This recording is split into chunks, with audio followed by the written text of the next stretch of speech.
Hello friends, welcome to ma'am channel. आज का video मेरा 14 जून की 2023 करंट अफेयर्स के ऊपर है। और अगर आपको मेरा ये वीडियो थोड़ा सा भी पसंद आता है प्लीज़ लाइक करें, शेयर करें, कमेंट्स करें और चैनल को सब्सक्राइब करना ना भूलें। आज का स्टेट जो है मणिपुर है और आर्टिकल 5 है, तो वीडियो में लास्ट तक बने रहिएगा। तो स्टार्ट करते हैं। पहली news, drug controller approve the first indigenous develop animal derive tissue engineering scaffold for skin bound healing.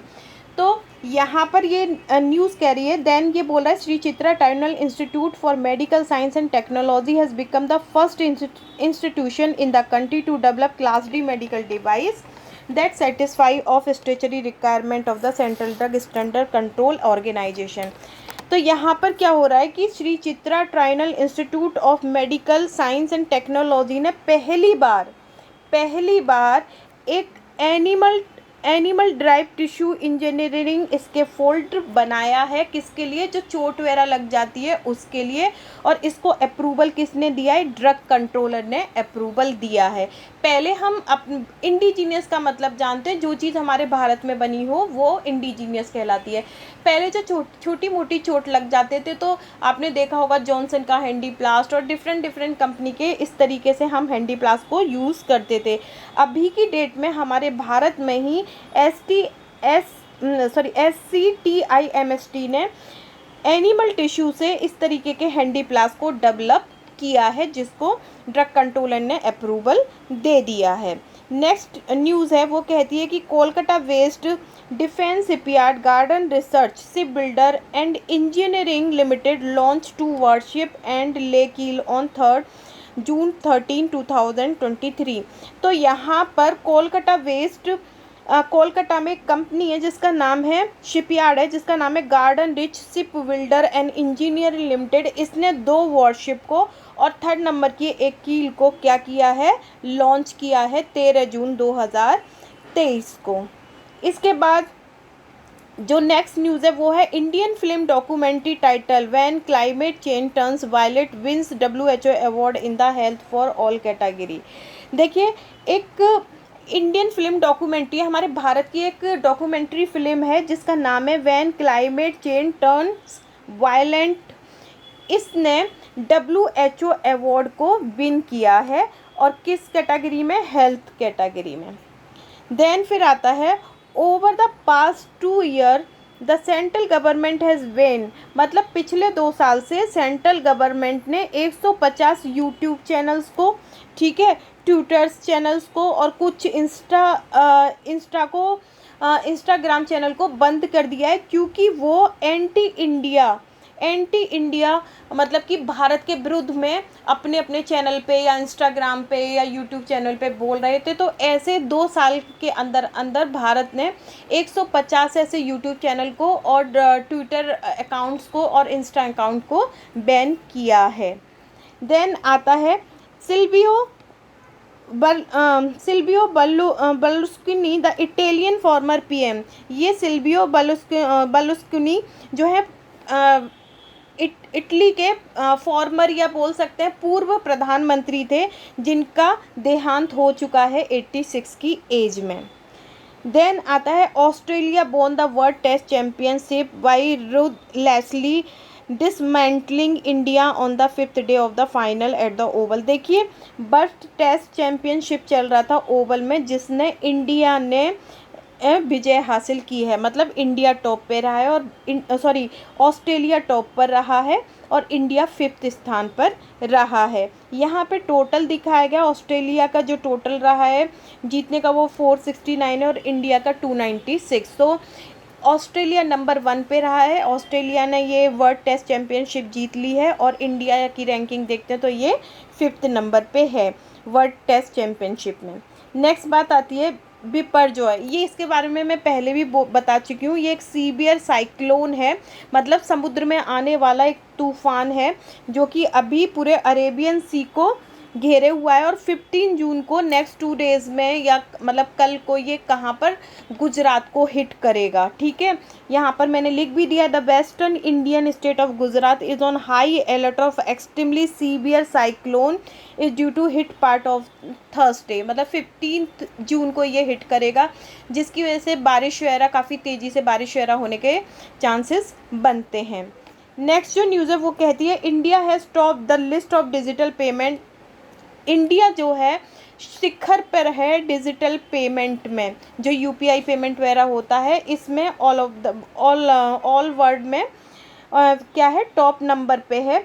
अगर 2022 की बात करते हैं तो 2022 में 89.5 मिलियन ट्रांजैक्शन हुए हैं। देन नेक्स्ट न्यूज़ कहती है अल्विनिज्म डे सेलिब्रेट ऑन 13 जून 2023। कल जो है 13 जून को एल्विनिज्म डे सेलिब्रेट किया गया था। अब ये एल्विनिज्म क्या है, देखिए इसकी जो प्रॉब्लम है बहुत समय पहले से आ रही है। जिन लोगों को, सबसे पहली बात कि ये आनुवंशिक प्रॉब्लम है या इनहेरिटेटेड प्रॉब्लम है। इनहेरिटेटेड प्रॉब्लम क्या होती है, जब माँ बाप से कोई बीमारी बच्चों में ट्रांसफ़र हो जाती है, फिर बच्चों से उनके बच्चों में ट्रांसफ़र हो जाती है, तो ये इनहेरिटेटेड डिसऑर्डर या डिजीज़ कहलाती है। तो जो ये एल्बिनिज्म है ये इनहेरिटेटेड डिजीज़ है। जिन भी बच्चों को, बड़ों को ये डिज़ीज़ होती है उसमें होता क्या है कि त्वचा के बाल और आँखों का रंग जो है प्रदान करने वाले पिगमेंट की मात्रा क्या हो जाती है, कम हो जाती है, जिससे त्वचा के बाल भी, आँखों के रंग भी चेंज हो जाते हैं, जैसे कि सफ़ेद रंग के हो जाएंगे या हल्के रंग के हो जाएंगे। ठीक है, इसके अलावा ये एल्बिनिज्म की जो समस्या जिन लोगों को होती है वो लोग जो है धूप में नहीं जा पाते, क्योंकि यहाँ पर क्या है, मेलानिन कम हो गया है। अगर वो धूप में जाते हैं तो उनकी त्वचा जो है जल जाती है और बहुत ज़्यादा चांसेस ऐसे लोगों को क्या होता है, कैंसर होने के होते हैं। तो जिन लोगों को एल्बिनिज्म होता है वो लोग जो है ऐसे बाहर धूप में नहीं निकलते। कई बार मतलब एक न्यूज़ आई थी कुछ समय पहले कि जिन लोगों को एल्बिनिज्म का जो शिकार थे, ठीक है, उन पे काफ़ी सारे, पहले जिन लोगों को एल्बिनिज्म था उन पे काफ़ी हमले हुए थे और काफ़ी लोगों को मारा गया था। तो इस सब को देखते हुए साल 2015 में लगभग 17 लोग मारे गए थे इसी के चलते। तो ये एक तरीके से, और काफ़ी लोग गंभीर रूप से घायल भी हो गए थे। तो इसके बाद क्या हुआ था कि 4 मई 2006 को पहली बार एल्बिनिज्म दिवस मनाया गया था, जब संयुक्त राष्ट्र महासभा ने इसको फिर 18 दिसंबर 2014 में एक प्रस्ताव के रूप में पारित किया और 13 जून को इसको अंतर्राष्ट्रीय 13 जून को अंतर्राष्ट्रीय एल्बिनिज्म जागरूकता दिवस के रूप में 2015 से इसे घोषित कर दिया गया था। तभी से 13 जून को एल्बिनिज्म डे बनाया जा रहा है, जहाँ पर कि मैंने यहाँ पे लिखी भी है कि जिनको एल्बिनिज्म होता है उनको स्किन कैंसर वगैरह होने के चांसेस होते हैं।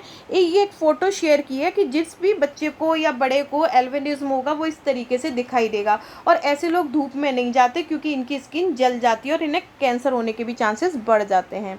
नेक्स्ट न्यूज़ है, Amit Agarwal appointed as a chief executive officer of the unique identification authority of India. UIDAI के जो न्यू सीईओ हैं वो हैं अमित अग्रवाल। ठीक है, यूआईडीएआई के नए चेयरमैन नियुक्त किए गए हैं जो हैं अमित अग्रवाल। पहले इसके जो यूआईडीएआई है इसके जो चेयरमैन थे ये थे सुबोध कुमार, जो कि अब एनटीए के डायरेक्टर जनरल हो गए हैं, नियुक्त हो चुके हैं। एनटीए की बात करते हैं तो एनटीए का जो इस्टेब्लिश डेट था नवंबर 2017। फाउंडर हैं इसके government of India, ministry of education, union council of minister. Purpose क्या है एनटीए का, पर्पज़ ये है कि to conduct various entrance exam nation wide जो है वेरियस एंट्रेंस एग्ज़ाम ये कराती है फॉर एडमिशन, फेलोशिप और हायर एजुकेशन इंस्टीट्यूशन के लिए। नेक्स्ट न्यूज़ आती है, Petrus Johannes Theodorus Elberts has join the chief executive officer of IndiGo. जो पेट्रस जोहानस थियोडोरस हैं एल्बर्ट्स जो हैं ये सीईओ बने हैं इंडिगो के। इनको कम से कम 12 या 20 साल का एक्सपीरियंस है एविएशन फील्ड में। नेक्स्ट आता है लाडली बहन योजना। लाडली बहन योजना की बात करते हैं तो मध्य प्रदेश गवर्नमेंट ने 15 मार्च 2023 को इस योजना को लॉन्च किया था। ठीक है, इस स्कीम के अंतर्गत 13 से 60 साल की महिलाएं आती हैं। 33 से 60 साल की महिलाएं आती हैं। जिन भी महिलाओं की एज 33 से 60 साल होगी, वो शादीशुदा हो, मैरिज हो या विडो हो, ये सारी की सारी इस लाडली बहन योजना में इंक्लूड होंगी। इस योजना के अंतर्गत पहले 1,000 रुपये देने का प्रावधान है, लेकिन आने वाले समय में इसी अमाउंट को 3,000 रुपये कर दिया जाएगा। ठीक है, इसके बाद the benefit of this scheme will be given only when, ये बेनिफिट उन्हीं लोगों को दिया जाएगा जिनके घर की इनकम जो है ईयरली 2.5 लाख है। ठीक है, जिनके घर में केवल एक साल में 2.5 लाख रुपए ही आते हैं, ऐसी ही लेडीज़ को ये जो लाडली बहन योजना के अंतर्गत पैसा दिया जाएगा। यहाँ पर भी मैंने लिख दिया है, इसका एम क्या है, to increase the economic independence of women. मतलब जो औरतें हैं उनको किसी के ऊपर पैसों की वजह से, आर्थिक तंगी की वजह से निर्भर ना होना पड़े, वो स्वतंत्र हो जाएं। ठीक है, और उनकी हेल्थ और न्यूट्रिशन स्टेटस भी सही रहे, ये इसका एम है योजना का। नेक्स्ट, ये मैंने हिंदी में लिखा हुआ है तो आप इसको भी पढ़ सकते हैं।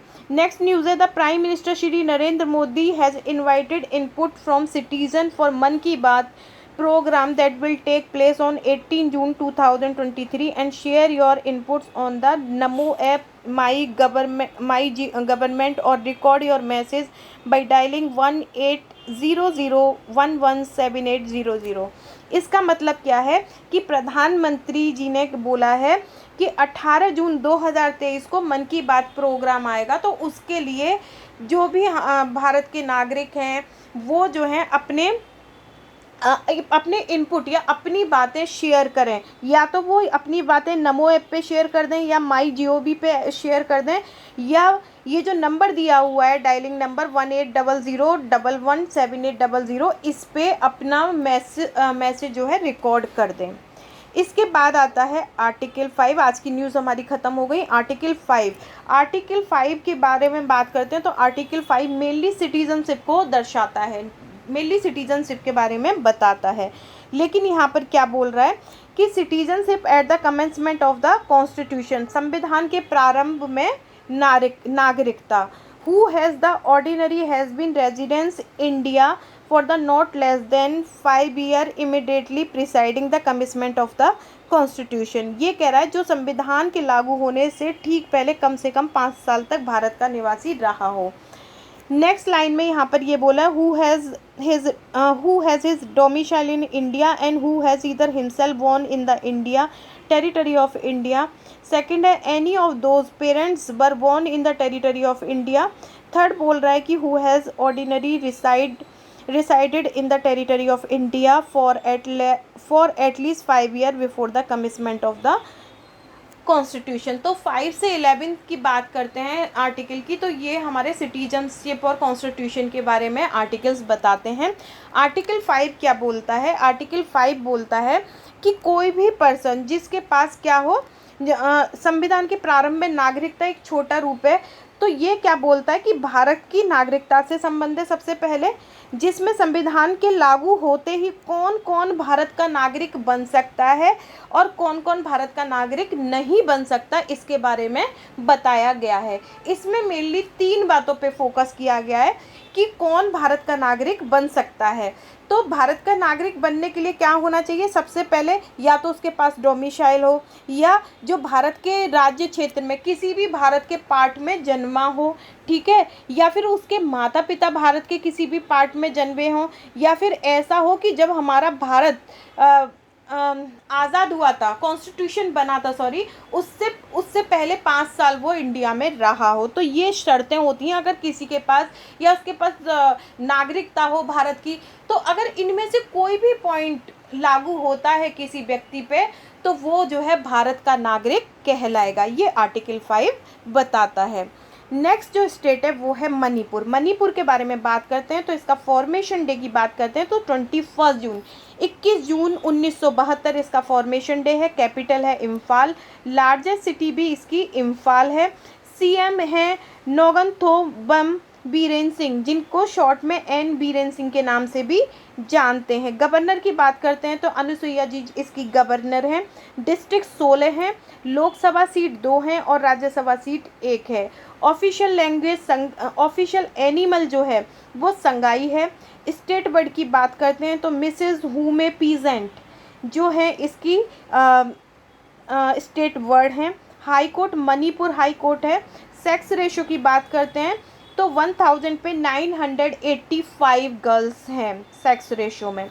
इसके बाद स्टेट लेजिस्लेचर की बात करते हैं तो ये है यूनिकैमरल। यूनिकैमरल का मतलब क्या होता है, या तो राज्यसभा, एक ही तरह का लेजिस्लेचर हाउस पाया जाएगा, इधर राज्यसभा और इधर लोकसभा।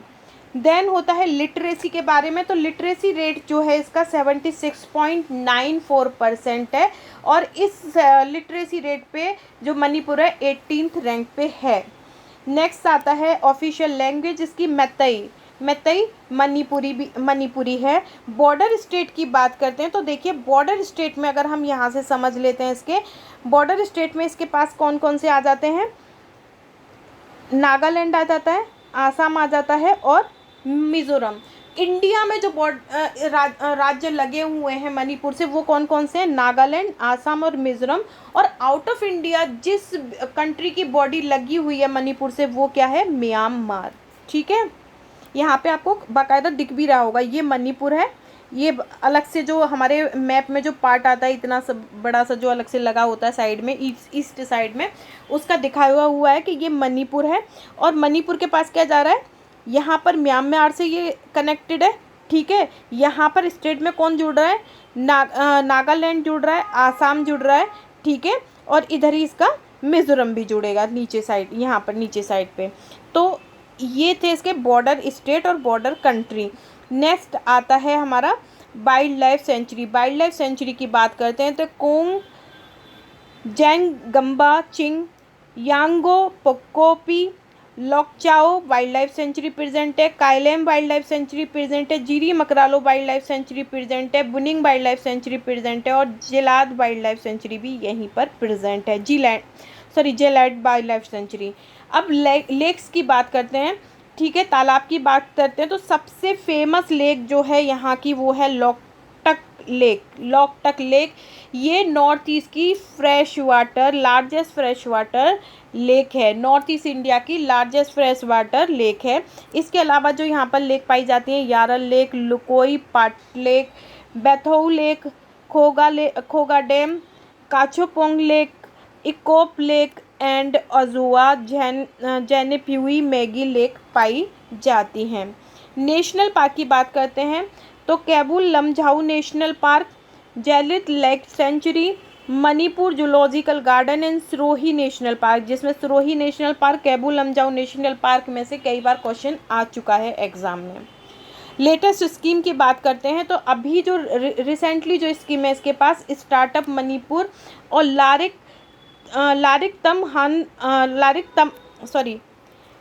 तम लासी लेटेस्ट स्कीम है इसकी दोनों। और ये स्कीम में बताया क्या गया है, ये स्कीम जो है बेनिफिट दे रही हैं अनएम्प्लॉयड जो बच्चे या जो यूथ मतलब जॉब पे नहीं है, तो benefit the unemploy youth entrepreneur to become job creator and those student who could not afford their basic education.